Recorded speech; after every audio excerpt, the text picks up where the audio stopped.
Nick Hilkey's outside London Stadium, West Ham fan TV. That's more like it, isn't it? That was a far more, probably the most positive performance had all season.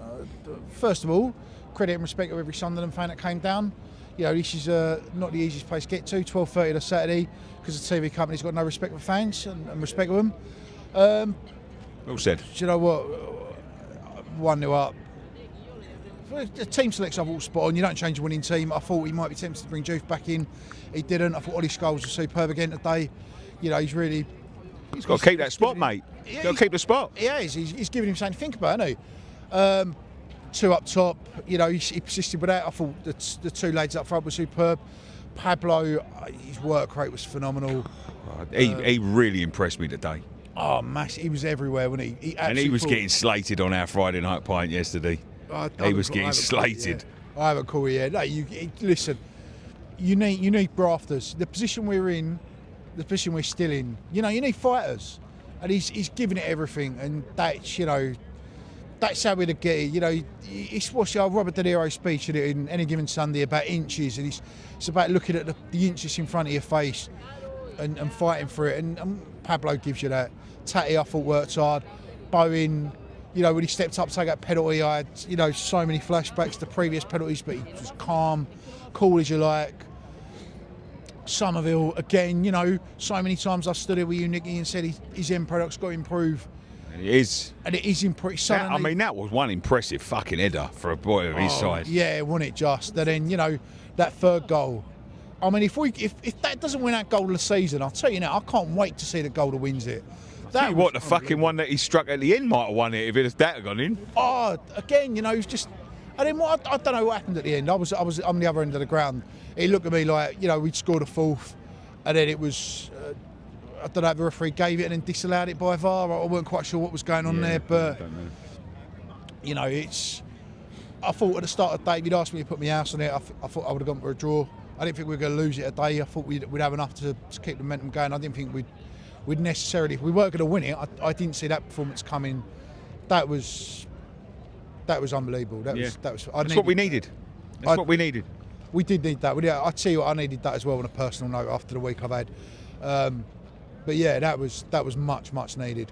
Much needed. Yeah. Nuno got to take some praise today. I mean, he picked the same side. Listen, he's got his assistant coaching. All of a sudden, we started to look a little bit different, haven't we? Well, do you know what? We said that coming out of the ground that since you come in, maybe that's the missing ingredient. Maybe you can't just, as a chairman, tell an incoming manager that he's got to work with the people that's already there. Yeah, managers have always had assistants that are brought with them. Throughout history, managers have brought their assistants with them. They've never worked in tandem. So it was madness not to allow him that.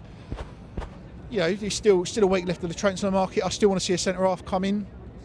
If we've got a Brazilian midfielder that wants to go home and there's £40 million on the table, we think we might just have that.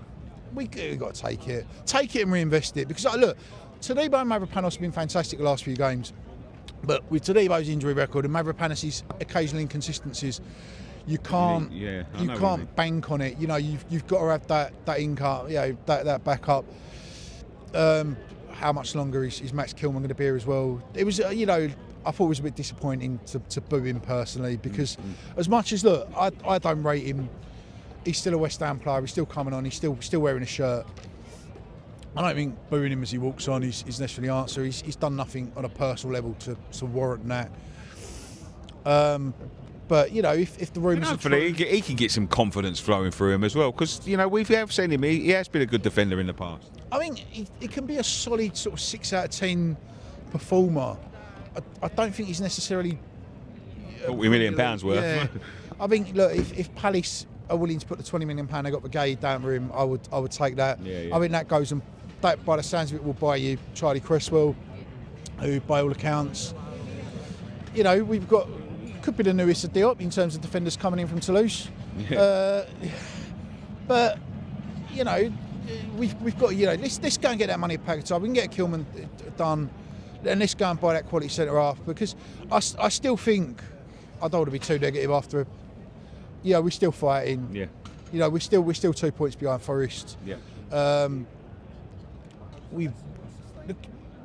you know what as well? I was really pessimistic about next week, but I'm looking at it now and I think they got to go to Palace tomorrow. They got to go to Naples and play Napoli on Wednesday night. Then they got the League Cup semi over us. Play it like that, and we've got a chance. We have got a chance. I think they've got the best midfield in the league for me, Chelsea. And I think that's going to be where they're going to you know, Caicedo, Enzo, Palmer's are three that are going to give anyone problems. But that defence is that we got out, and Pedro and Delap aren't. It's the hassling that is going to do it for me. Pablo and they just worried people today. You see it. Sunderland, the defenders could not settle. No.